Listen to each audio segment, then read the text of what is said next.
yan yung screen ko. Naglalag po siya. Sarap, hangin ko na. Napagod ako. Dito ako sa sopa. Dito po yung bahay namin. Dito po kasi nakatira yung dati ko. Tapos dito po kami sa kandaba. Kulit po na. Cut ko muna. Ay guys, babang na ako. Sorry po, kakagising ko pala ako. Tara.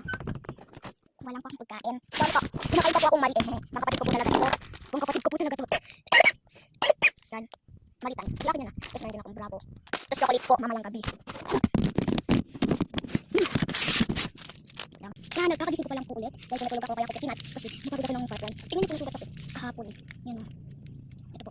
Yan o. Yan po kasi ma. Yan po. Yan. Yun po yung sugat ko. Ay, sarado. Yan ay. Ito na yung kwarto. Marilis po ako ng tumbler ko.